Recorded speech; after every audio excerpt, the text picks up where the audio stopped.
Hello à tous, c'est Nora Boukala de rêveéveil.com. Souffrez-vous de la peur d'être abandonné, du sentiment d'avoir été abandonné ou du sentiment d'avoir été rejeté, d'être rejeté par certaines personnes? Aujourd'hui, je pense à une de mes patientes et j'aimerais justement faire ce petit podcast parce que ces peurs-là sont récurrentes chez beaucoup de personnes. On les a en nous, dans nos mémoires en fait limbiques. Il faut le savoir. Il faut savoir que ces anciennes peurs d'être abandonné et d'être rejeté, en fait, font partie de votre système, de votre ADN presque, parce que il y a très très très très longtemps, on avait besoin de ces peurs-là pour pouvoir continuer à perdurer et vivre en société, puisque c'était une question de survie en fait. Donc ces peurs-là étaient nécessaires. Aujourd'hui, elles sont moins d'actualité, mais on va travailler quand même sur ces mémoires d'un point de vue énergétique. Mais ça, c'est mon travail en tant que magnétiseuse.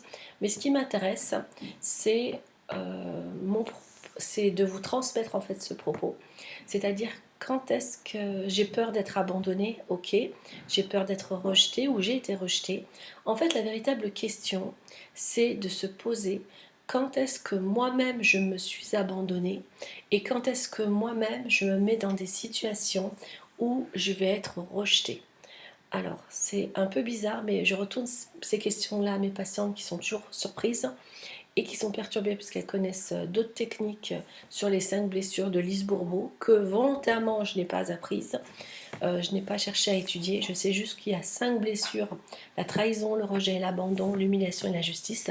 Ce sont 5 blessures qui ont été mises en lumière et qui sont certainement très très intéressantes. Mais moi j'ai préféré travailler à ma propre façon.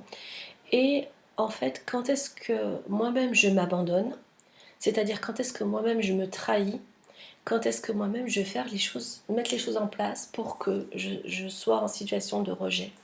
Et souvent, on s'aperçoit que dans les souffrances, bon, à part les souffrances, si vous avez été un enfant adopté parce que vous avez été abandonné par un père, etc., ou des parents, etc., mais en général, les systèmes de souffrance au niveau social, ce sont des propres abandons de soi et de trahison de soi.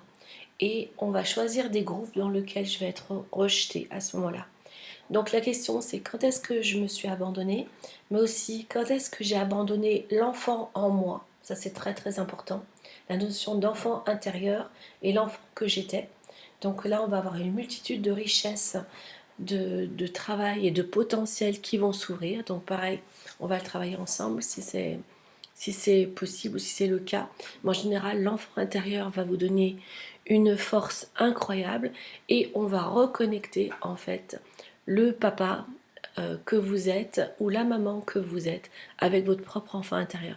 Et ça, c'est très très beau, c'est très puissant et il n'y a plus d'histoire d'abandon. Parce qu'en fait, quand ensuite l'autre va m'abandonner, j'en ai rien à faire parce que c'est moi-même, je reste en contact avec moi-même et je reste dans un pacte de fidélité. Cette notion de pacte de fidélité à soi, de reconnexion à soi, on le fait ensemble et c'est un moment très très puissant, très très beau et qui va vous guider en fait dans votre cheminement et même votre cheminement spirituel. Parce que quand est-ce que l'autre question qui est plus difficile, c'est quand est-ce que j'ai abandonné ma part divine en moi. Voilà, quand est-ce que j'ai abandonné mon cheminement d'âme. Et c'est ce que je vois actuellement sur des personnes qui sont en dépression, qui sont en burn-out ou qui sont complètement perdues dans la vie. C'est qu'elles ont voulu faire partie d'autres groupes de pensée qui paraissaient beaucoup plus intéressants pour eux à ce moment-là.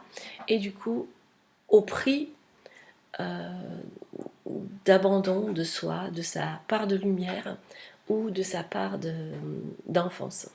Voilà, ce sont les questions du jour. C'est un peu lourd, un peu compliqué à mettre en place. Ça donne à réfléchir. Mais en tout cas, c'est un cheminement qui est beaucoup plus facile qu'on peut croire. C'est beaucoup plus facile d'être en lien avec soi, avec ce pacte de fidélité que je vous invite à sceller à nouveau, si ce n'est pas déjà fait. Eh bien, c'est Nora Boukela sur rêveéveil.com. Je vous embrasse. Prenez bien soin de vous. Ciao, ciao!